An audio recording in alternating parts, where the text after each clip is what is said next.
Je suis Sarah Matteux, je travaille au cabinet Syndex depuis 10 ans. J'interviens sur les thématiques économiques, sociales et stratégiques. Je suis spécialiste du secteur PSTE et pour ceux qui se posent la question d'où vient mon accent chantant, je suis basée à Toulouse. Voilà, et je suis accompagnée de Benoît. Merci. Donc, Benoît Vandolag, je suis intervenant à Syndex depuis 13 ans. Je suis ce qu'on appelle un expert mixte, économique et social et santé, conditions de travail. Je suis spécialisé dans votre secteur d'activité, PSTE, et je suis basé à Lyon, donc je n'ai pas d'accent. Presque. Bon, je pense qu'on va pouvoir commencer donc ce webinaire. Alors, il va se dérouler en deux étapes. Une première étape où on va vous présenter en fait un certain nombre d'analyses de réflexion qui découlent de la lecture des COG. Et dans un deuxième temps, nous aurons des questions-réponses, donc un échange avec vous. Pour éviter les bouchons lors de la partie questions-réponses, ce qu'on vous invite à faire, c'est poser vos questions directement au fil de l'eau dans le module questions-réponses que vous trouverez normalement en bas de votre écran.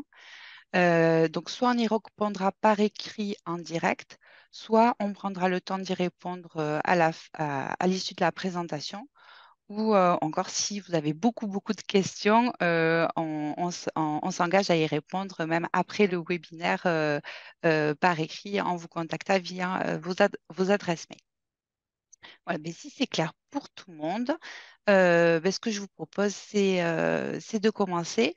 Donc, je vais partager avec vous la- le support, donc, je répète, qui vous sera également transmis. On va pouvoir démarrer. Peut-être un petit préambule pour vous dire que l'objectif de ce webinaire n'est pas de refaire un débat sur le contenu des COG, puisqu'elles ont été signées, mais bien de voir, d'essayer d'anticiper au mieux l'impact qu'elles vont avoir pour les salariés, pour que vous puissiez vous en saisir et voir quels outils sont à votre disposition pour pouvoir agir en tant que représentant du personnel. Alors, peut-être au programme donc, sur cette journée, de vous présenter peut-être les éléments les plus saillants des précédentes COG, vous présenter les principes directeurs des nouvelles COG qui sont issues de toutes les branches de la sécurité sociale, les conséquences que nous avons pu identifier pour les salariés, de mettre en partage avec vous, et également de vous présenter ce que il nous semble être un outil indispensable pour pouvoir agir dans le cadre dans cette étape de changement, qui sont les informations consultations du CSE. Avant de démarrer, on vous propose de faire un petit quiz. Donc, vous allez voir, il y en a quelques-uns tout au long du webinaire. On va vous en proposer quelques-uns tout au long du webinaire. L'objectif de celui-là, c'est pour voir si ça marche et également de voir si vous êtes bien avec nous. Donc, du coup, Mathieu, si tu peux lancer le premier quiz, s'il te plaît, qui va apparaître normalement sur votre écran. Et donc, l'école, c'est quoi? Ça veut dire quoi? Et donc, vous avez trois possibilités. Donc, on vous invite à répondre. C'est un constat d'observation gentille ou un contrat d'orientation et de génération ou une convention d'objectifs et de gestion. On vous laisse répondre. Donc, vous voyez, il n'y a aucune difficulté. C'est pour voir si tout marche. Allez, on est presque tous à 100% de réponse. Je pense que l'on peut afficher les résultats.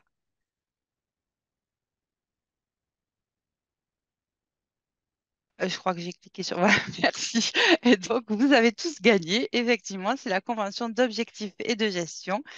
Et donc, maintenant qu'on est bien rodé au quiz, je vais pouvoir passer la parole à Benoît pour qu'il vous dresse les principales orientations qu'on a pu se voir se dessiner sur les précédentes coches. Merci. Donc, on va prendre effectivement un petit temps de rappel et de retour sur les COG antérieures, donc sur la période qui s'est terminée en 2022. Et nous allons d'une certaine manière mettre en regard après les nouvelles COG. Peut-être là simplement dans un premier temps se rappeler le périmètre dans lequel nous allons effectivement nous trouver. Alors voilà, le périmètre que nous avons donc pris comme référence pour ce webinaire, c'est le périmètre, on va dire, sécurité sociale au sens assez strict de la gestion administrative, pour simplifier. Euh, donc qui concerne bien sûr le régime général dans son ensemble. Nous avons mis de côté donc le régime agricole qui, lui, bien entendu, est concerné avec ses 35 caisses locales, son échelon national, sur lesquels donc, nous ne reviendrons pas. Mais nous n'irons pas non plus sur les COG ou la COG UGCAM. Je crois que parmi vous, il y a plusieurs présents, plusieurs participants présents qui relèvent du champ UGCAM.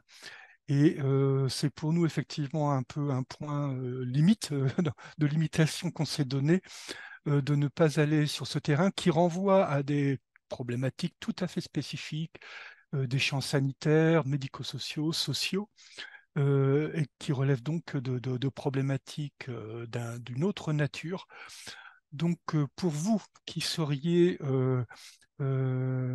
membre du GCAM et intéressé par la cause du GCAM, nous vous proposons donc, si vous le souhaitez, de rester pour continuer de participer à ce webinaire sur la COG ou les COG de sécurité sociale.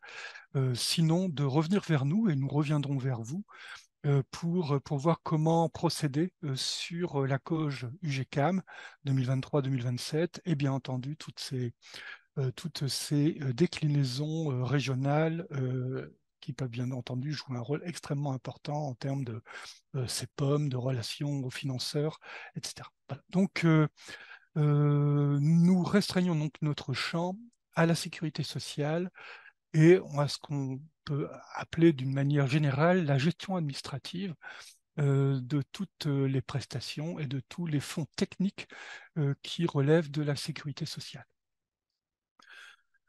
Sur ce sujet, peut-être à titre de rappel, mais aussi quelque chose qui est très important à retenir, qui est que les coûts de gestion qui sont pratiqués dans la sécurité sociale sont des coûts de gestion qui sont très bas et qui sont contenus, bien entendu, dans les coges successives à une hauteur qui est de l'ordre de 2%, soit à peu près 12 milliards d'euros en 2021, pour un total de dépenses de 567 milliards, donc en termes de prestations. 70% de ces coûts sont des coûts de charges, enfin, sont des frais de personnel, ce qui, bien entendu, caractérise très fortement les COG comme étant liés très étroitement, mais pas uniquement, bien entendu, à ces frais de personnel. Et c'est bien entendu là que se joue l'évolution des effectifs, que se jouent les problématiques de charge de travail, d'adéquation charge-ressources. Si ce qu'on appelle charge, ce sont effectivement tous les actes de gestion des prestations. Ce sont donc d'une certaine manière des objectifs qui sont parfois antinomiques, qui sont poursuivis au travers de ces COG de manière historique depuis les années 90, à savoir d'une part l'amélioration et l'extension du service rendu, mais aussi son homogénéisation sur l'ensemble du territoire, donc une logique d'uniformisation, voire de normalisation du travail, et d'autre part, une manière de contenir ces coûts, ces charges de personnel de façon relativement drastique et avec un suivi étroit des productivités et des équilibres charges-ressources qui se jouent, et cette fois-ci, non pas de manière générale, mais dans chacune de vos caisses. Et effectivement, c'est un enjeu majeur dans lequel les COG, bien entendu, s'inscrivent.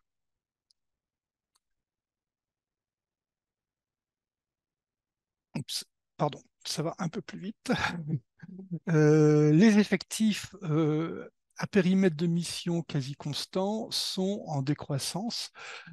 Sur la précédente COG, la principale évolution identifiée, c'est celle de l'intégration des salariés du RSI et de 1500, on va dire à peu près 1600 salariés des organismes conventionnels. Donc, ce sont des éléments qui effectivement viennent, on va dire, modifier la courbe, la trajectoire d'emploi de la sécurité sociale, mais on voit qu'il s'agit bien plus, on va dire, d'éléments d'évolution externe qui sont liés au périmètre même de la sécurité sociale que d'évolution interne. Autrement dit, le travail est principalement contenu et la charge est donc d'une certaine manière aussi l'un des enjeux majeurs dans vos organisations. Les effectifs CDD sont bien entendu ici notés de manière un petit peu simple, hein, on va dire à travers ce petit trait vert clair que vous voyez sur cette trajectoire. C'est principalement les CDD contact tracing qui ont été mobilisés pendant la crise sanitaire, qui effectivement est est une, est une situation tout à fait spécifique, y compris en termes donc d'emploi CDD. Je passe la parole à Sarah, non sans avoir lancé un petit quiz.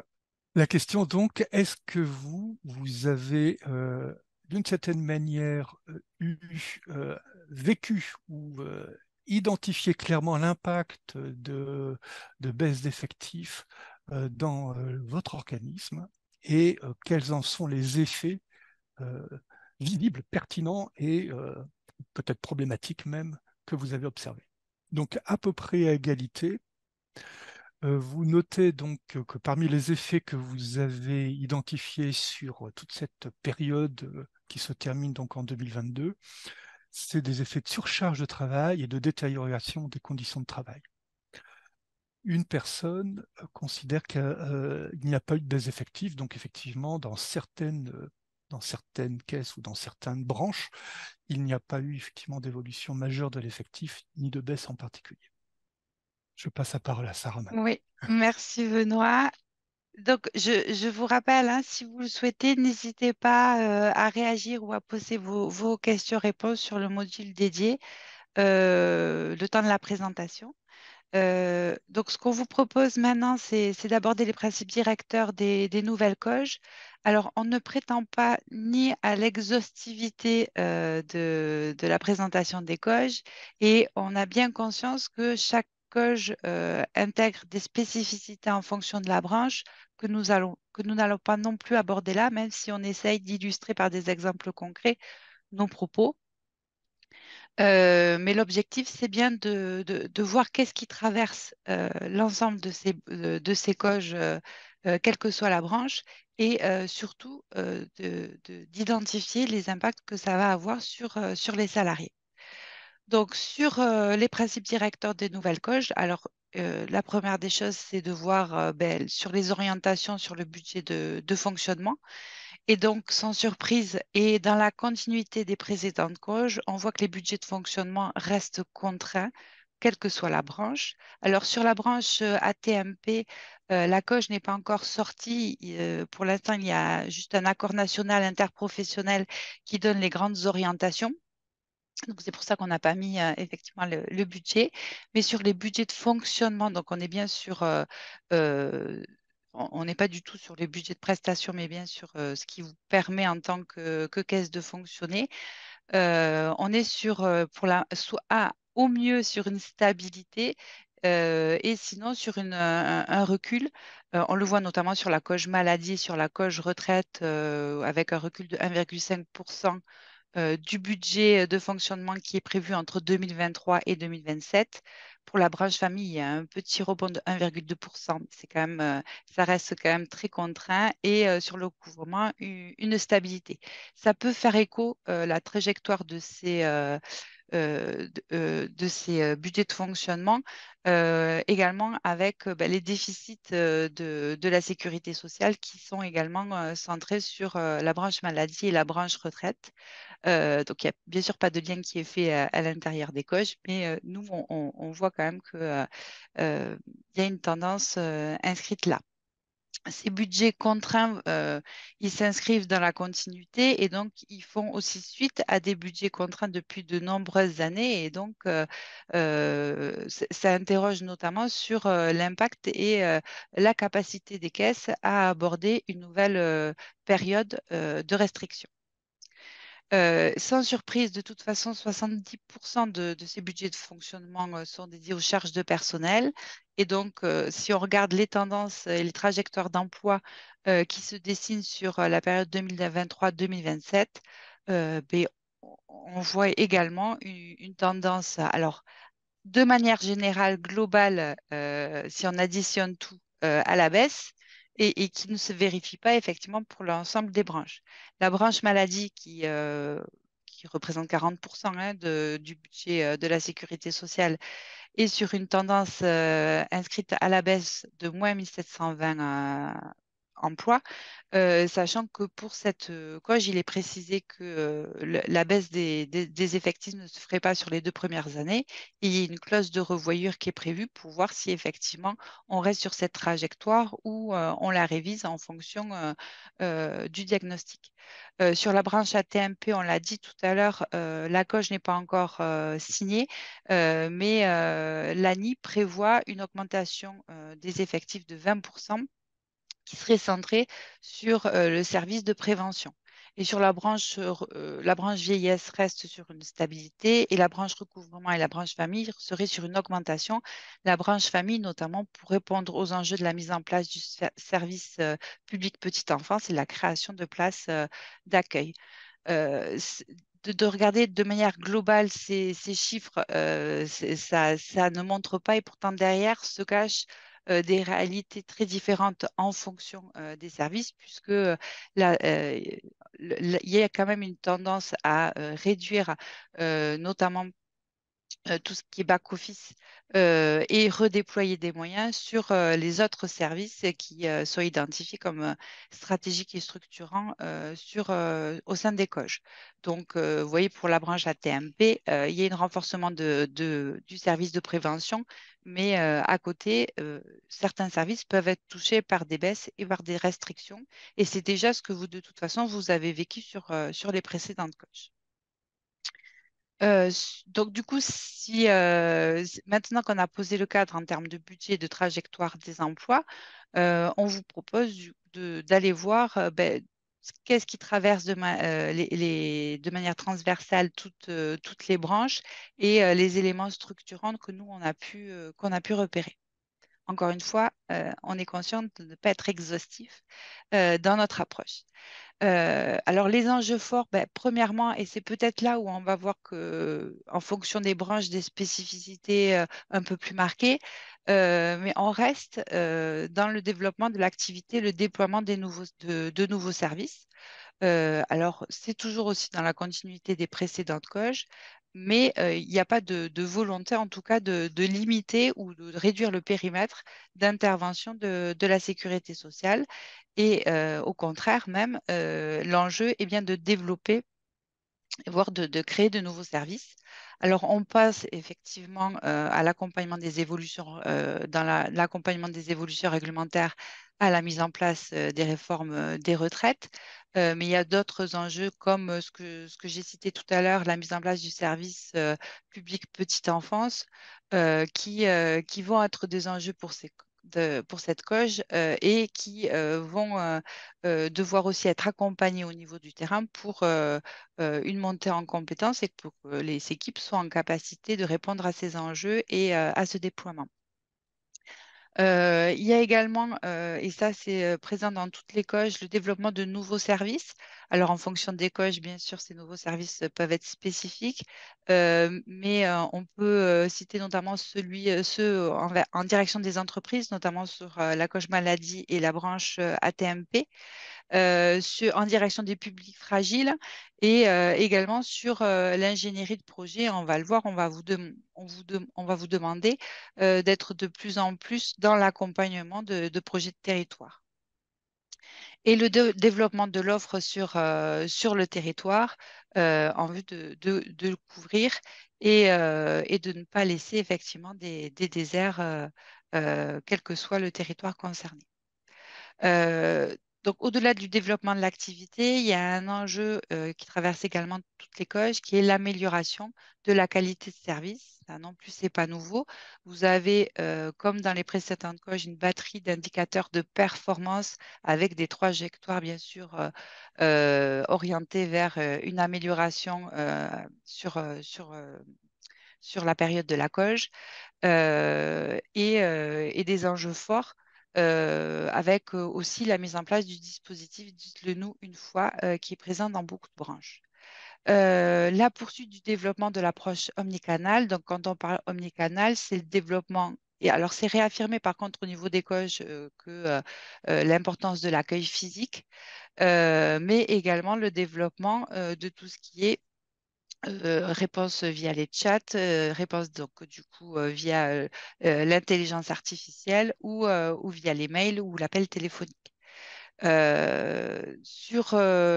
Et également d'associer, et on va le voir aussi plus tard, d'associer aussi les services de l'État partenaire, notamment France Service.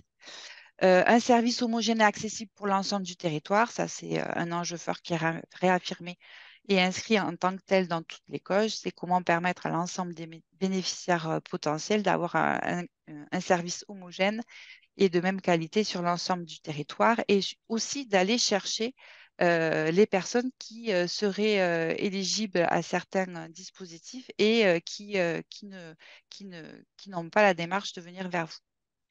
Sans surprise, il y a aussi également un enjeu important sur les luttes contre les erreurs et la fraude qui justifie souvent l'augmentation, le redéploiement de certains moyens au sein des différentes caisses. Sur l'autre thématique qu'on a repérée, c'est la recherche d'efficience et de performance. Et là aussi, c'est pas nouveau et ça reste dans la continuité, mais c'est réaffirmé. La mutualisation et les synergies qui seraient recherchées inter et intra-caisse. Alors, si Intercaisse était déjà largement déployé au sein de vos réseaux, peut-être qu'il va être renforcé plus, c'est la synergie, la mutualisation intra-caisse. Donc, rechercher quels sont les liens qu'on peut avoir et quelles sont éventuellement les mutualisations qui peuvent se faire au sein des différentes branches. La recherche de complémentarité avec les autres services publics, là aussi, France Service est souvent cité, et pour repérer les personnes et croiser les données des bénéficiaires, mais également pour proposer une offre complémentaire sur le territoire.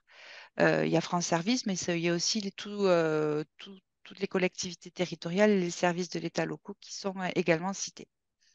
Accès et développement à des démarches dématérialisées, là notamment sur les fiches de soins, c'est très actualisé pour la branche maladie, de favoriser et d'inciter à des démarches de plus en plus dématérialisées qui va avoir nécessairement un impact sur vos pratiques et sur l'organisation du travail.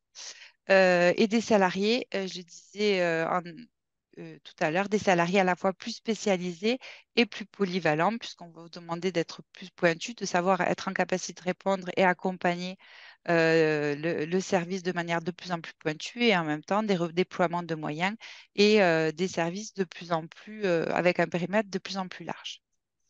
Sur le système d'information adapté aux enjeux, là aussi, il n'y a pas de surprise, ce n'est pas une nouveauté des COG, mais bien dans la continuité, avec une poursuite des investissements dans le déploiement des systèmes d'information efficaces, Sur cette question, on peut s'interroger sur est-ce que les budgets de fonctionnement sont à la hauteur des enjeux qui sont retranscrits dans les COG, puisqu'on voit que les budgets d'investissement sur le système et les dépenses de fonctionnement au niveau de tout ce qui est informatique est en augmentation, certes, mais reste quand même stable sur l'ensemble des COG, voire un léger recul sur certaines COG en fin de période.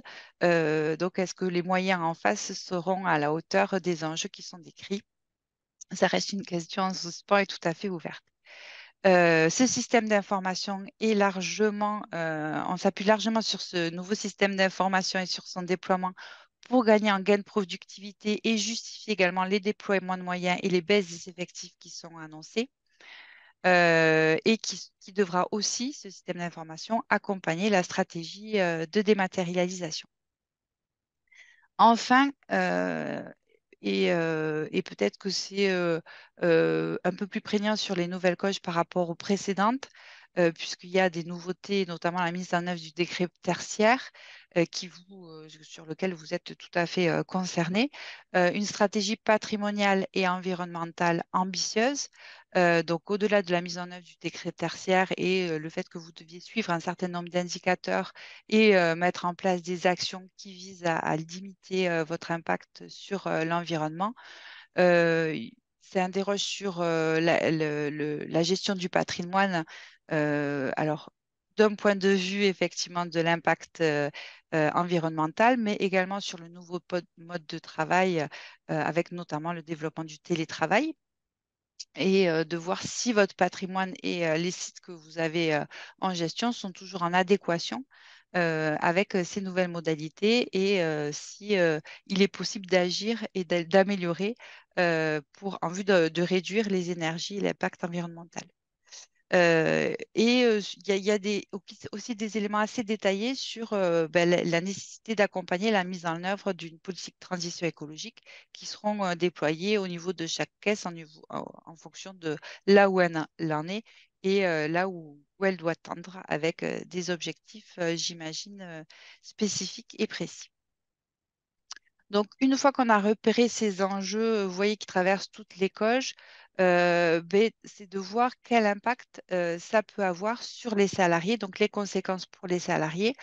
Donc, nous, ce qu'on a pu identifier sur l'impact de ces coges, c'est bien entendu le développement des compétences, puisqu'on va vous demander, il va y avoir des nouveaux services qui vont être développés, des évolutions aussi réglementaires qui vont traverser ces coges, et donc la nécessité d'accompagner le développement des compétences, donc entre spécialisation, ce que je disais tout à l'heure, et polyvalence des changements de pratiques professionnelles et d'environnement de travail. Donc là, on pense au télétravail, mais également aux évolutions et à la tendance à la dématérialisation des démarches qui est déjà active, mais qui va s'accentuer, et également au développement de services de toute façon de plus en plus dématérialisés.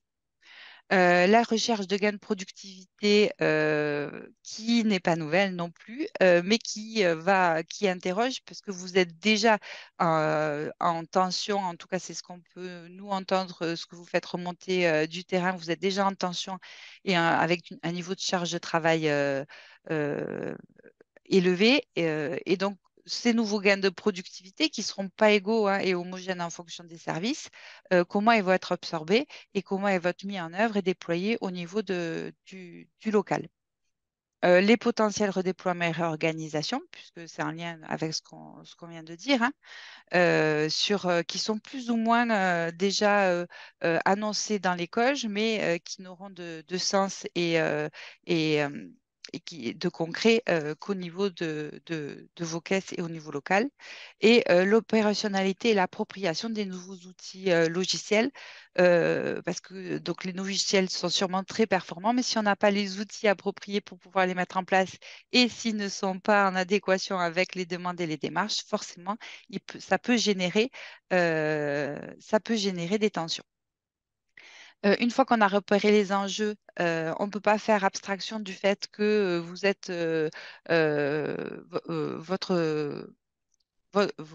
votre secteur est soumis à une tension sur les rémunérations avec un décrochage par rapport à l'inflation qui pose la question de la perte de pouvoir d'achat et qui interroge, et on le voit à travers les codes COG et à la lecture des COG, la question de l'attractivité et de la fidélisation des salariés qui, avec la mise en place de la marque employeur qui est citée sur plusieurs coges et qui, au-delà en fait des conséquences sur les salariés, vous êtes sur un contexte déjà tendu dont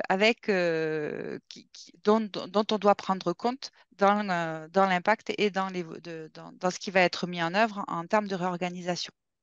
Donc, bien sûr, il va falloir être attentif sur la mise en place des plans de formation, même s'ils sont annoncés, est-ce qu'ils seront à la hauteur des enjeux et du développement des compétences, par exemple sur la réforme des retraites, est-ce que les agents seront formés sur les nouvelles modalités et donc du coup seront en capacité de répondre aux bénéficiaires et aux personnes qui leur poseront des questions et de mettre en place donc, et de déployer cette réforme.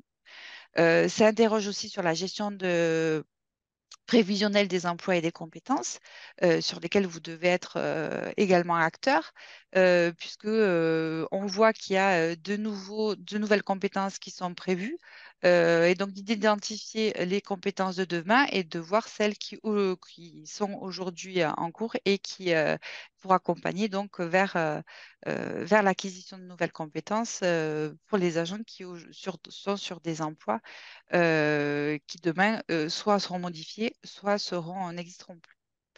Bien sûr, ça a des conséquences, et l'école aussi en parle, sur la qualité de vie et les conditions de travail, et comment on prend en compte de manière plus large tous ces changements et on accompagne une démarche QVCT qui répond aux enjeux et vous permet du coup d'être armé par rapport à ces changements et également sur le document unique d'évaluation des risques professionnels, puisque est-ce que la mise en place de ces changements va avoir un impact nécessairement sur la politique de prévention et donc bien repérer et évaluer les risques pour mettre un plan d'action qui réponde au plus juste. Et ça encore, ça sera à l'échelle locale, puisque c'est là que ce sera le plus pertinent. On a aussi, à l'intérieur de ces coges, identifié l'indicateur absentéisme avec un objectif de diminuer l'absentéisme. Mais c'est facile de donner une intention de diminuer l'absentéisme, mais c'est comment on le fait diminuer, et donc quelles sont les causes structurantes de cet absentéisme, qui fait écho un peu à toutes les thématiques qu'on vient de voir. Voilà. Mais écoutez, ce qu'on a pu identifier, je vais passer la parole du coup à Benoît pour voir nous ce qu'on a pu identifier comme outil dont vous pouvez vous saisir pour essayer d'être associé et de répondre à ces enjeux. Merci. Et pour commencer, donc peut-être un nouveau petit quiz, qui est celui qui avait fait une apparition furtive et qui relève effectivement des enjeux d'information consultation du CSE. Avez-vous été consulté sur votre CPG? Donc, 3 parmi vous ont vécu une consultation, les 2 tiers non, et une personne elle dit qu'elle ne sait pas. Ça, c'est une question importante.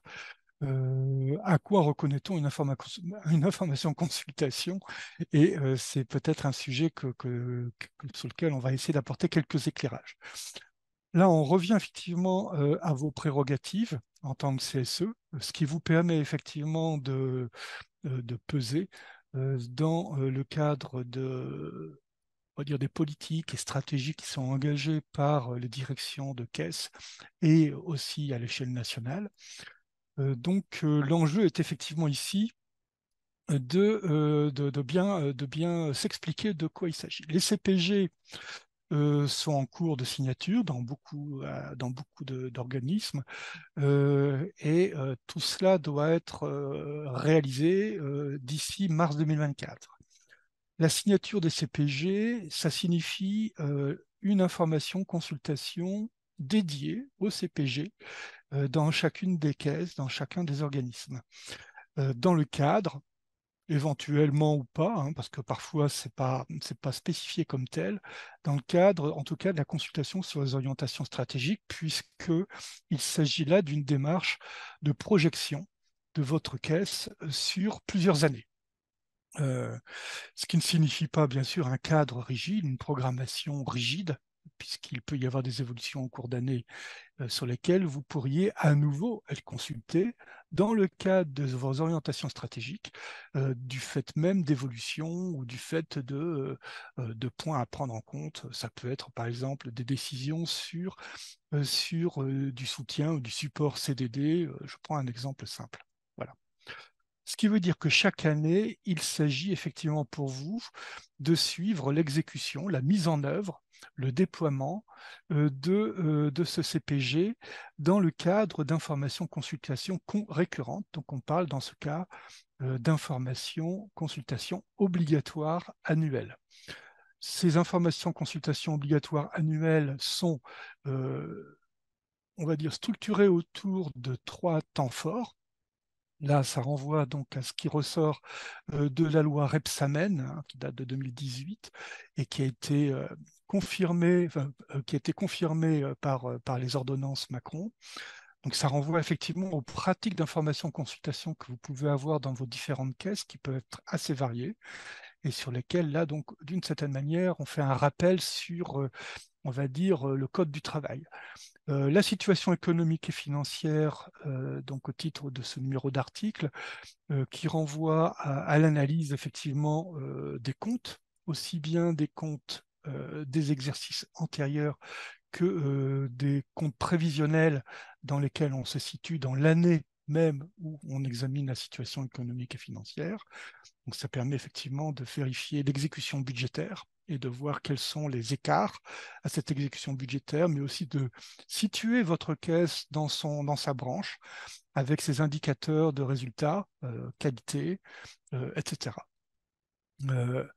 Ensuite, vous avez la politique sociale et les conditions de travail et l'emploi. Donc là, on est sur un sujet qui est bien entendu parfois segmenté ou tronçonné par les directions de caisse, par exemple entre le bilan social ou des informations sur le DURP, puisqu'il y a une obligation légale maintenant à consulter sur le DURP et le plan d'action de prévention des risques professionnels et plan d'action d'amélioration des conditions de travail, ce qu'on appelle le PAPRIPACT en langage sigle. Donc c'est effectivement un socle de consultation qui est très important, qui permet de vérifier un certain nombre de sujets, y compris d'ailleurs de savoir si dans une trajectoire d'emploi, quand il y a des emplois qui sont repris ou quand il y a des délais de remplacement, des vacances de poste, etc., il y a effectivement d'une certaine manière des gains de productivité qui sont anticipés mais pas encore réalisés, donc avec des effets de charge de travail par exemple. Ça permet aussi de travailler aussi notamment sur les conditions de travail, les résultats de la politique de prévention des RPS, des risques psychosociaux. Ça permet également d'examiner un certain nombre de conditions spécifiques aux promotions, aux évolutions, donc aux trajectoires de carrière. Et bien entendu, un sujet qui va être d'une actualité de plus en plus brûlante, qui est la rémunération, le rattrapage, si je puis dire, ou la moindre perte de pouvoir d'achat, puisqu'on doit plutôt parler dans ces termes-là, et son effet sur l'attractivité, le recrutement, etc. Vous avez enfin des sujets qui sont bien entendu, qu'on traite là ce matin de manière, on va dire, transversale aux différentes branches sur les orientations stratégiques qui sont adoptées.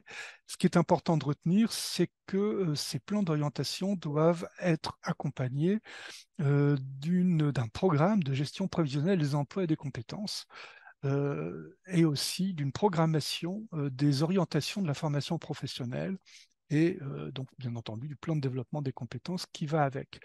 Donc cet enjeu-là, ça signifie qu'il y a une anticipation qui est menée sur la trajectoire même du CPG et à horizon de 3 ans parce que les orientations stratégiques nous amènent sur une consultation où on se donne de la visibilité sur 3 ans. Donc cette visibilité a pu changer en cours de route de CPG, bien entendu. Dans ces 3 cas-là, vous avez des droits à expertise dont le financement est à 100% pour l'employeur, sauf pour les orientations stratégiques où le budget de fonctionnement du CSE est sollicité à hauteur de 20% du montant de l'expertise.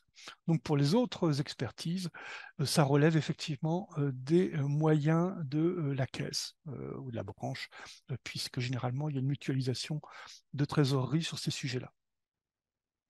En tout cas, c'est ce qu'on observe dans la réalité. Ce qui est important, et je vais passer rapidement, puisque vous aurez ici le document après le webinaire, c'est de ne pas perdre de vue les conséquences environnementales des décisions qui sont prises, notamment au regard des enjeux immobiliers, de décrets tertiaires, etc., d'évolution d'environnement de travail, flex office, etc., qui ont logiquement un sens environnemental important et qui, bien entendu, peut entrer en conflit avec les budgets qui sont présentés. C'est-à-dire on peut se retrouver à avoir finalement une politique immobilière relativement faible au moment où on a besoin de répondre à des exigences environnementales fortes.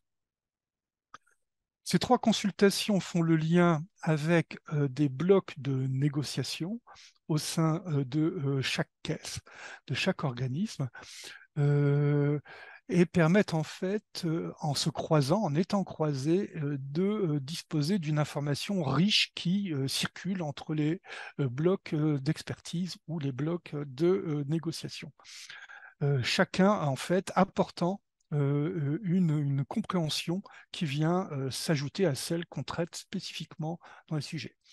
Bon, par exemple, en allant sur la situation économique et financière, des gains de productivité, des gains de productivité peuvent être anticipés et qui, bien entendu, ont de l'importance dans la politique sociale, etc. Donc, on peut multiplier comme ça les éléments. Je n'en fais pas trop pour ne pas alourdir les éléments, mais effectivement, les orientations stratégiques, en particulier pour le CPG, permettent d'avoir une vision large et même un peu profonde de la feuille de route sociale, la politique sociale qui va être engagée. Voilà. Donc vous verrez. Donc tout ça, ce sont des éléments d'analyse sur lesquels l'expertise est amenée à vous apporter un éclairage profond avec les droits du commissaire aux comptes, puisqu'effectivement, c'est ça l'avantage de l'expertise aussi, c'est-à-dire une capacité à aller chercher des informations dont vous ne disposeriez pas autrement. Voilà. Pourquoi et quelle est l'utilité sociale de tout cela? C'est bien sûr la défense des intérêts des salariés.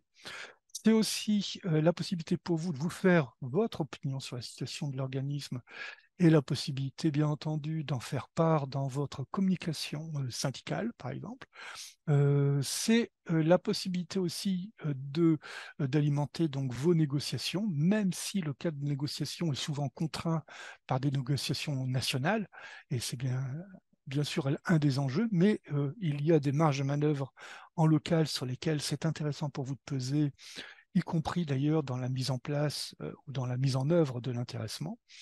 Et enfin, la question ou la possibilité pour vous donc, de proposer des alternatives, des préconisations, notamment par exemple sur les conditions de travail, la possibilité d'agir sur le plan d'action de prévention et sur le DURP, puisque c'est une prérogative qui vous est octroyée par le Code du travail. Voilà, je pense que nous avons fait à peu près le tour de tous les sujets, en tout cas en première approche. Et je vous remercie. Merci Benoît. Est-ce que on va passer du coup, il nous reste quelques minutes pour faire le question-réponse. Si vous avez des questions, alors on a bien noté, je crois que c'est assez clair qu'il y a peut-être une perche à saisir pour organiser quelque chose dédié aux UGK, mais c'est bien noté, on vous l'assure. Et merci d'être resté et d'avoir répondu présent. Est-ce que quelqu'un souhaiterait prendre la parole euh, pour poser une question? Oui, je crois que Thierry, Oui, Thierry a levé la main. allez-y. Oui, bonjour. C'était juste sur le dernier point concernant l'intéressement. Je vois pas trop ce qu'en CSE on peut être amené à faire évoluer à ce sujet. En fait, ça permet, en fait, quand on analyse la rémunération, effectivement, on la rapproche de l'activité parce que l'intéressement fait le lien entre activité et rémunération. Et d'ailleurs aussi les primes qui sont versées aux dirigeants de la caisse, qui n'est pas négligeable. Ça signifie quoi? Ça signifie que, enfin en tout cas, en observation, en expérience que nous avons, nous, dans les caisses, c'est que l'intéressement n'est pas, comment dire, peut faire l'objet de choix qui relèvent de stratégies ou de tactiques même spécifiques à la caisse et qui mettent l'accent sur telle ou telle activité pour améliorer tel résultat pour l'intéressement, éventuellement au détriment d'un autre. Donc on peut avoir des effets parfois pervers quand telle ou telle direction, par exemple, optimise la part d'intéressement et notamment la prime des dirigeants. C'est un exemple que je prends parce que ça permet effectivement, dans l'analyse, de suivre ces facteurs et et pour vous, effectivement, de vous en saisir. Je ne Oui, sais ok. pas si je réponds J'avais pas vu parfaitement. ça. Je pensais Oui. plutôt par rapport aux critères de négociation Ah qui non, se bien font entendu. malheureusement nationalement. Donc, pour le Ah, coup. tout à fait. Ah non, les critères sont fixés nationalement. On n'a pas la main dessus. Par contre, c'est la D'ailleurs, mise en œuvre de l'intéressement qui pose question dans certains endroits, oui, oui. dans certaines caisses, et sur lesquels, effectivement, il y a des enjeux importants. Ça peut être notre cas où le pourcentage de distribution est souvent plus important au siège qu'ailleurs. Voilà. Donc voilà. Mais on Ah, c'est un bon interroge ça exemple. fréquemment, mais voilà, on a toujours une fin de non-recevoir comme étant une moyenne haute, alors que les autres établissements sont en moyenne basse. Voilà. Mm. Alors Euh, ça renvoie à des éléments de comparaison qu'on peut faire, et ça renvoie aussi à des éléments dont vous pouvez vous servir, vous, à l'échelle nationale, dans votre cadre syndical propre, hein, c'est ça. puisqu'effectivement, ça rejoint à nouveau la négociation. Ouais.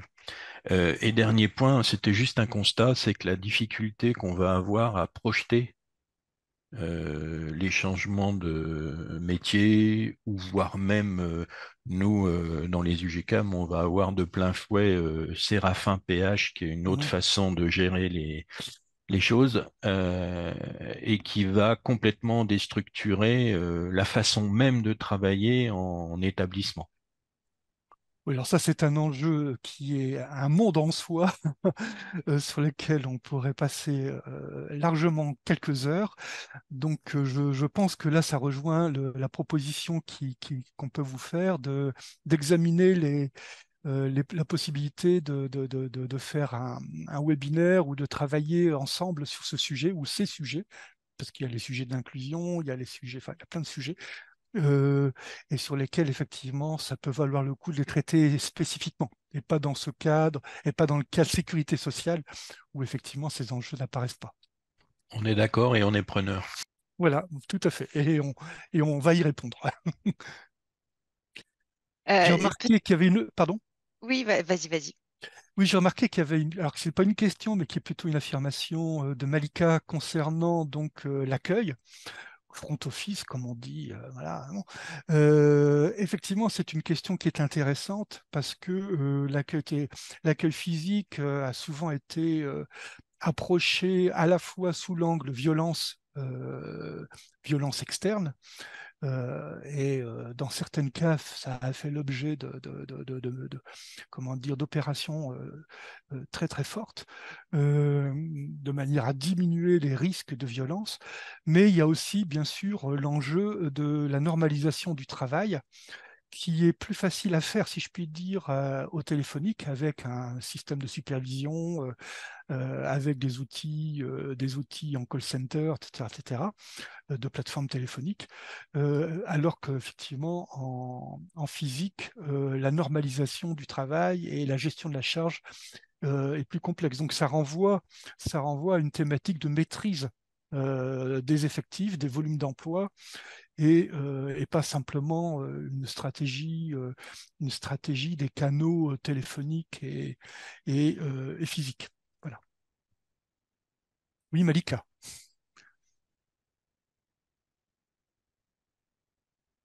vous pouvez prendre la parole, enfin, je pense. Si... Allô, Malika, vous avez levé la main, mais on ne vous entend On pas. ne vous entend pas. Peut-être en attendant, et comme il reste peu de temps, j'en profite pour répondre à Gilles sur le décret tertiaire. Donc, le décret tertiaire, c'est en fait tout simplement une obligation qui fait écho à la loi climat qui est sortie en 2021 pour l'ensemble des structures et notamment les structures de services publics de faire en sorte que les locaux, notamment les locaux, répondent à un certain nombre d'obligations énergétiques. Et donc là, enfin, il faut faire un état des lieux et un diagnostic. Il y a un certain nombre de déclarations qui sont à mettre en œuvre et surtout de, de- d'élaborer un plan d'action qui permette de réduire et de prouver la performance énergétique des bâtiments à terme. Voilà. Après, il y a je vous invite à aller consulter le site internet de Syndex où il y a plein d'informations également sur la loi climat et les enjeux posés notamment sur le décret tertiaire.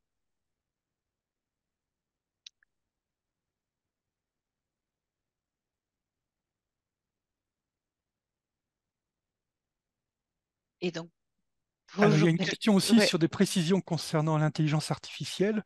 oui. Effectivement, c'est un sujet qui est d'actualité indiscutable. Il n'est pas, enfin, on n'a pas lu dans les COG, en tout cas dans les textes de COG, une référence à la robotisation, qui est une référence qu'on voit apparaître de plus en plus dans votre champ d'activité et qu'on voyait déjà aussi du côté de Pôle emploi. Donc, on n'est pas encore, semble-t-il, passé à la robotisation. Donc, on en est encore au traitement d'intelligence artificielle lié aux data, qui sont chez vous bien sûr très importantes, et sur lequel d'ailleurs les COG insistent en termes de fiabilisation, ce qui veut dire qu'effectivement, et ça, l'idée c'est plutôt d'aller sur la lutte contre les fraudes, euh, et de faire en sorte que l'intelligence artificielle permette de détecter des fraudes à partir du traitement, des traitements en masse, hein, si je puis dire, des data. L'intelligence artificielle, si c'est pas de la robotisation, ça peut aussi être simplement ce que vous vivez déjà depuis bien des années, c'est-à-dire l'automatisation d'un certain nombre de fonctions, mais en soi, ça n'est pas tellement l'intelligence artificielle au sens du gestionnaire augmenté dont on parle dans la littérature, on va dire, de science-fiction qu'on trouve sur Internet en ce moment. Je vois que l'heure tourne et donc du coup, si le moment, le webinaire arrive à sa fin, n'hésitez pas surtout, vous allez avoir dans le support qu'on va vous envoyer nos coordonnées, donc à nous interpeller, à poser vos questions s'il y en a qui vous viennent. N'hésitez pas vraiment à nous contacter. J'en profite également pour remercier les personnes qui ont contribué à ce webinaire. Donc, au-delà de Mathieu qui nous a assisté techniquement et nous a coaché pour ce webinaire, la note qu'on vous a présentée a été réalisée avec plusieurs intervenants qui se sont euh, qui ont lu de manière détaillée l'ensemble des coges. Et donc, je voudrais remercier Jean, Nathalie, Céline aussi qui a été à la manœuvre de cette expérience, Émilie et Christelle, voilà. Et vous dire que il y a un webinaire qui est également organisé le vendredi 1er décembre sur les questions de rémunération et d'inflation, que vous pouvez vous inscrire sur le site internet de Syndex. Et que, voilà, encore une fois, on vous remercie beaucoup pour votre participation et d'avoir répondu présent. Que n'hésitez pas à faire circuler du coup le replay du webinaire qui vous sera transmis ou de donner le lien sur le site internet. Et on vous souhaite un très bon appétit à tous et on espère à très bientôt. Merci beaucoup. Merci Benoît.